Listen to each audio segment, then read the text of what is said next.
சனி பகவான் இருந்தால் கூட மந்த நிலை அப்படின்றது இருக்கும் இல்லையா, அதெல்லாம் விளங்கிடும்.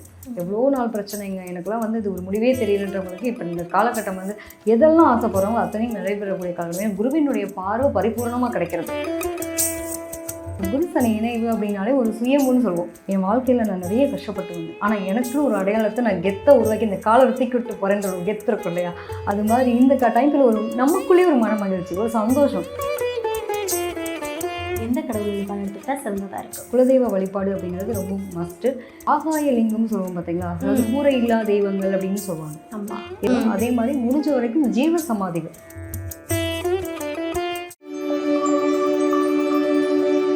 இந்த மீன ராசி என்பவர்களுக்கு ஆடி மாதம் எப்படி அமைய போகுது? நிச்சயமா குருவினுடைய பார்வைப்பட்டு நேரம் அப்படின்றது ரொம்ப சுபிட்சம்னு சொல்லலாம். ஸோ மீன ராசிக்காரவங்களுக்கு பார்த்தீங்க அப்படின்னா சனி அங்கேயே இருக்காரு. இப்போ ஆல்ரெடி வந்து சனி பகவான் இருந்தால் கூட மந்த நிலை அப்படின்றது இருக்கும் இல்லையா, அதெல்லாம் விளங்கிடும். எவ்வளோ நாள் பிரச்சனைங்க, எனக்குலாம் வந்து இது ஒரு முடிவே தெரியலன்றவங்களுக்கு இப்போ இந்த காலகட்டம் வந்து எதெல்லாம் ஆசைப்படுறாங்களோ அத்தனையும் நிறைவேறக்கூடிய காலமே குருவினுடைய பார்வை பரிபூர்ணமாக கிடைக்கிறது. ஸோ அதை பற்றி கவலைப்பட வேண்டிய நிலை இல்லை. இன்னொன்று, நிறைய பேருக்கு வந்து குழந்தைகள் பற்றின கவலைகள் சிந்தனை இருக்கும். நிறைய பேர் ட்ரீட்மெண்ட்டில் கூட குழந்தை பெற்றுக்கிறதுக்கு ட்ரை பண்ணிட்டு இருப்பாங்க, கிடைக்காம இருக்கும். இப்போ இதெல்லாம் வந்து கிடைக்கிறதுக்கான பிராப்தி அப்படின்றது டெஃபினட்டாக உண்டு. ஸோ அதே மாதிரி இவங்களுடைய முயற்சி எல்லாமே என்ன ஆகும் அப்படின்னா, இவங்களுடைய பார்வை வந்து 3ஆம் இடத்தை பார்க்கக்கூடிய ஒரு நிலை. ஸோ மோஸ்ட் ஆஃப் வந்து பார்த்திங்கன்னா இந்த சனியினுடைய பார்வைப்படுறது அப்படிங்கிறப்ப இவங்களோட முயற்சி எல்லாமே இந்த டைமில் கைகூடும். ஆனால் இவங்க என்ன பண்ணணும் அப்படின்னா இயக்கத்தில் கொண்டு வரணும், எண்ணத்தில் இருக்கக்கூடாது. சரி, நான் வந்து நாளைக்கு போகிறேன், இவங்களை போய் மீட் பண்ண போகிறேன், இவங்களை போய் இதை பேசிட்டு இந்த ப்ராஜெக்டை முடிச்சுட்டு வந்துடலாம், எல்லாம் வந்து பிளான் பண்ணுவாங்க. செயல்படுத்தணும்ல, அந்த முயற்சி அப்படிங்கிறத எண்ணத்தால் மட்டுமே செயல்படுத்திட்டு இருப்பாங்க, செயலால் செயல்படுத்த மாட்டாங்க. ஸோ அதை வந்து கரெக்டாக முயற்சி எடுத்தாங்கன்னா டெஃபினட்டாக நல்ல நிலைகள் அப்படிங்கிறது கிடைக்கிறதுக்கான பிராப்தி உண்டு. ஸோ 12ஆம் இடத்துல ராகு இருக்கார். என்னென்னா நிறைய பேருக்கு வந்து திடீர்னு பார்த்திங்கன்னா வெளியூர் நிறைய ட்ராவல் போகணுன்ற மாதிரியான ஆசை அபிலாசை, அதுக்கான முயற்சி எடுக்கிறது. இன்ன வரைக்கும் இந்த ஊருக்கே நான் போனது இல்லைங்க, திடீர்னு பார்த்திங்கன்னா ஒரு ட்ரிப் கிடைக்கிறதுக்கான வாய்ப்பு இருக்கும். அந்த மாதிரியான முயற்சி எடுக்கிறது, வெளியூர் போகிறது, வெளிநாடு போகிறது, இந்த மாதிரி வெளிநாடு வெளியூருக்காக முயற்சி எடுக்கிறவங்களுக்கு அதுக்கான பிராப்தி அப்படிங்கிறது டெஃபினட்டாக கிடைக்கிறதுக்கான நிலை உண்டு.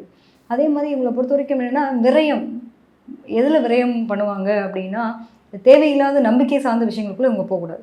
ஒன்று, ஒரு விஷயத்தை தீவிரமாக அனலைஸ் பண்ணிவிட்டு இது ரைட்டாக தப்பா, இறங்கலாமா வேண்டாம் அப்படிங்கிறத இவங்களுக்குள்ளே கன்சிடர் பண்ணிவிட்டு பண்ணாங்கன்னா பெட்டராக இருக்கும். இல்லை அப்படின்னா தேவையில்லாத பஞ்சாயத்தில் போய் இவங்க லாக் ஆகிடக்கூடாது. ஸோ முடிஞ்ச அளவுக்கு முயற்சிகள் அப்படிங்கிறத இவங்களுடைய சுய சிந்தனை மூலமாக செய்கிற மாதிரி இருக்கணுமே தவிர்த்து அடுத்தவங்க சொல்லி நான் செய்கிறேன் அப்படின்ற மாதிரி செஞ்சாங்கன்னா மாட்டிப்பாங்க. அதிலுடைய நன்மை தீமை என்னன்றதை ஆராய்ச்சி பண்ணிட்டு பண்ணுறாங்கன்ற பட்சத்தில் பிரச்சனையே கிடையாது.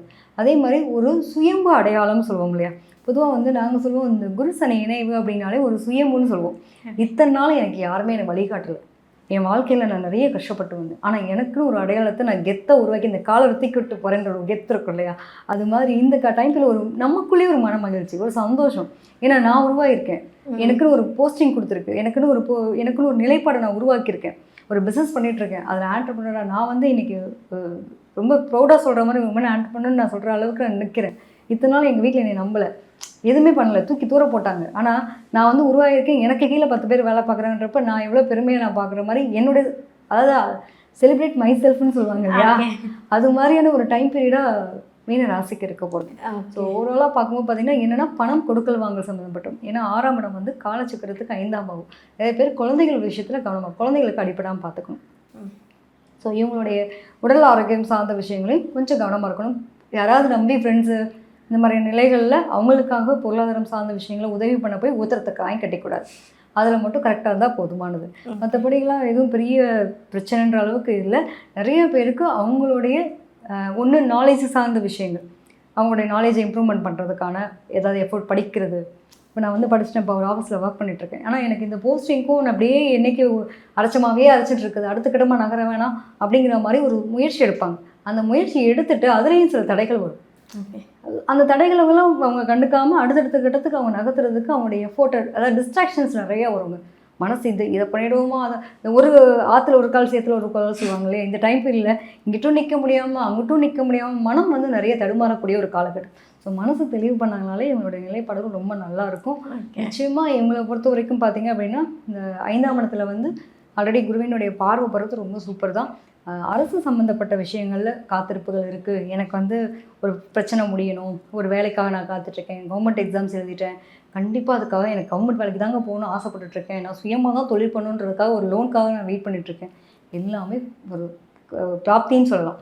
கிடைக்கக்கூடிய ஒரு காலகட்டம். அதிலெல்லாம் எதுவும் குறை கிடையாது. 6ஆம் இடத்துல கேது இருக்கிறதுனால நிறைய கடவுள் வழிபாடை கூட்டுக்கணும். அதே மாதிரி இவங்களால முடிஞ்ச வரைக்கும் தான தர்மம் பண்ணணும். அப்படி பண்ணினாங்க அப்படின்னா எந்த வித பிரச்சனையும் இல்லாமல் நல்லா ஸ்மூத்தாக கொண்டு போகக்கூடிய நிலை அப்படின்றது உண்டு. Super super. ஸோ மீன ராசி என்பர்கள் ஆடி மாதம் எந்த கடவுள் வழிபாடு எடுத்துக்கிட்டால் சிறந்ததாக இருக்கும்? நிச்சயமா இவங்களுக்குமே வந்து குலதெய்வ வழிபாடு அப்படிங்கிறது ரொம்ப மஸ்ட்டு. ஆகாய லிங்கம்னு சொல்லுவோம் பார்த்தீங்களா, அதாவது கூரை இல்லா தெய்வங்கள் அப்படின்னு சொல்லுவாங்க. ஆமாம், எதுக்குமே வந்து இந்த கூரை இல்லாத தெய்வமாக இருக்கணும். அதே மாதிரி முடிஞ்ச வரைக்கும் ஜீவ சமாதிகள் இவங்க அங்கே போய் அன்னதானம் பண்ணுறது ரொம்ப சிறப்பு. ஓகே, ஜீவ சமாதிக்கு சித்தர்கள் வழிபாடெல்லாம் போய் பண்ணுறாங்க அப்படின்னா ரொம்ப நல்லது. கூரையில்லா தெய்வங்களை போய் வழிபட்டுட்டு வர்றதெல்லாம் எங்களோட வாழ்க்கையில் மிகச்சிறந்த ஒரு மாற்றத்தை கொடுத்தே தீரும். அதுவும் பார்த்தீங்க அப்படின்னா ஏன் வந்து நான் சிவன் கோயில் இவங்களுக்கு ரெஃபர் பண்ணுறேன், ஆகாசலிங்கம் இந்த மாதிரிலாம் சொல்கிறது ஏன் நான் ரெஃபர் பண்ணுறேன் அப்படின்னா, இவங்களோட 5ஆம் இடத்துல வந்து சூரியனும் குருவும் ஒன்றா சேர்ந்துருக்கக்கூடிய ஒரு யோகமான காலகட்டம். ஸோ இந்த காலகட்டத்தில் யாரை பிடிக்கணும் அப்படின்னா எல்லாமா இருக்கக்கூடிய அவரை தான் பிடிக்கணும். ஓகே, அவரை பிடிச்சா எல்லாமே பெஸ்ட்டாக அமையும். என்ன கேட்டாலும் உங்களுக்கு கிடைக்கக்கூடிய கொடுக்கக்கூடிய ஒரு காலகட்டமாக இந்த காலகட்டம் இருக்க போகிறது.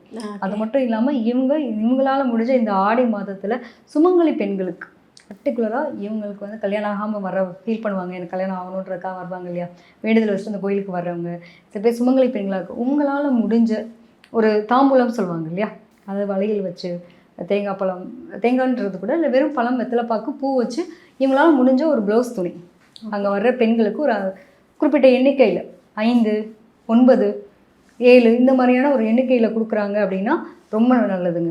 நிச்சயமாக அப்படி கொடுக்க இவங்களுக்கு பொருளாதாரம், இவங்களுக்கான வாழ்க்கையில் செழிப்பு எல்லாம் நினச்சதுபடியே நடந்தே தீரும்.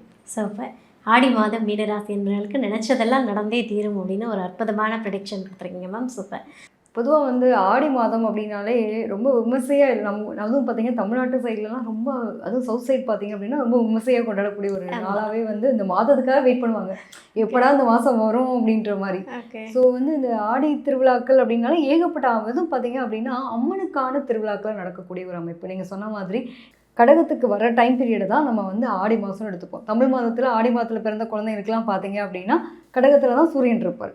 ஸோ அந்த சூரியனுடைய பிளேஸ்மெண்ட் வச்சு தான் நம்ம இந்த ராசி பலனை நம்ம சொல்லக்கூடிய ஒரு நிலை. ஏன்னா கிரகங்களுடைய சஞ்சாரங்களை பொறுத்து தான் நம்ம ராசி பலன் இப்போ சொல்கிறோம்.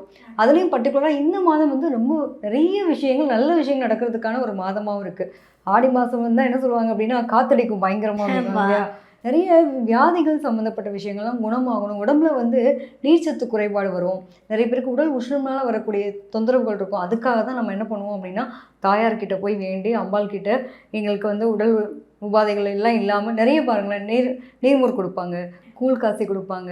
இதெல்லாம் நம்ம மறந்த ஒரு விஷயங்கள். நம்மளோட லைஃப்லேயே வந்து இன்றைக்கி யாராவது நம்ம கூழ் காய்ச்சி கொடுக்கறதுக்கான ஒரு நிலை இருக்கா? நிறைய பேர் எப்படா ஆடி மாதம் வரும் கூழ் காய்ச்சி கொடுப்பாங்க நிறைய இடங்கள்ல. அந்த மாதிரி வெயிட் பண்ணக்கூடிய நிலையெல்லாம் பார்த்தீங்கன்னா உண்மையிலேயே அதுக்கும் மருத்துவத்துக்கும் ஒரு தன்மை உண்டு. நம்மளோட உடல் சார்ந்த விஷயங்களுக்கு தகுந்த மாதிரி தான். அதுவும் பார்த்தீங்க அப்படின்னா கடகம்னாலே நீர் சம்மந்தப்பட்ட ஒரு ராசி. ஸோ அப்போ வந்து உடலில் வந்து உடல் வெப்பமயமாக இருக்கிறதுனாலையும் நீர்ச்சத்து தேவைப்படுறதுனாலையும் தான் நம்ம இதை வந்து சர்ம கோளாறுகள்லாம் நிறைய பேருக்கு வரும். அதனால் இந்த மாதிரி ஒரு உடல் ஆரோக்கியத்துக்காகவே இந்த மாதிரி ஒரு விஷயம் நம்ம செய்கிறாங்க. எல்லாமே நம்ம நினச்சிட்ருக்கோங்க நம்ம தான் பெரிய அறிவாளிங்க, நம்ம தான் பெரிய அறிவியலை தத்துவ ஞானிகள் மாதிரி நினச்சிட்ருக்காங்க. எல்லாத்தையும் நம்ம முன்னோர்கள் அவங்களுடைய காலத்துக்கு தகுந்த மாதிரி அப்போயே அந்த ஞானம் வந்து பெற்று எல்லாருக்கும் இதெல்லாம் வேணும் அப்படிங்கிற மாதிரி முன்னாடி இருந்து ஒரு வரைமுறையே கொண்டு வந்திருக்காங்க. நம்ம யாரும் ஃபாலோ பண்ணுறது கிடையாது. அது நிறைய பார்த்திங்கன்னா ஆடி மாதத்தில் சொல்லுவாங்க தம்பதியெல்லாம் இருக்கவங்களை கூட பிரித்து வைப்பாங்க. காரணம் என்ன அப்படின்னா இவங்களுக்கு அக்னி நட்சத்திரத்து டைம் பீரியடில் தான் குழந்தை பிறந்துடும், அப்போ அந்த வெப்பம் தாங்காது குழந்தை, அதுக்காக பிரித்து வைக்கணும் அப்படின்ற மாதிரி ஒரு கணக்கீடு உண்டு. நிறைய குடும்பங்களில் பார்த்துருப்போம் இல்லையா, இன்றைக்கி வந்து இப்போ தான் கல்யாணம் ஆகிருக்கு அப்படின்னா ஆடிக்கிட வந்து அம்மா பிரித்து வச்சுருவாங்க. கிட்டத்தட்ட இன்னும் இதெல்லாம் உடல் உபாதைகள் சம்மந்தப்பட்ட விஷயங்களாகவும், அதுவும் பார்த்திங்க அப்படின்னா இந்த அட்மாஸ்பியருக்கு இந்த சூழ்நிலைக்கு தட்பவெப்ப சூழ்நிலைக்கு தகுந்த மாதிரி நம்மளோட உடல் வாக்கு அப்படிங்கிறது மாற்றிக்கக்கூடிய தன்மை வந்து இந்த பீரியட் கொடுக்காது. அதனால நாங்கள் பிரித்து வைக்கிறோம். இப்போ முன்னோர்கள் சொல்கிற ஒவ்வொரு விஷயத்துலையும் 1000 காரணங்கள் கருத்துக்கள் உண்டு.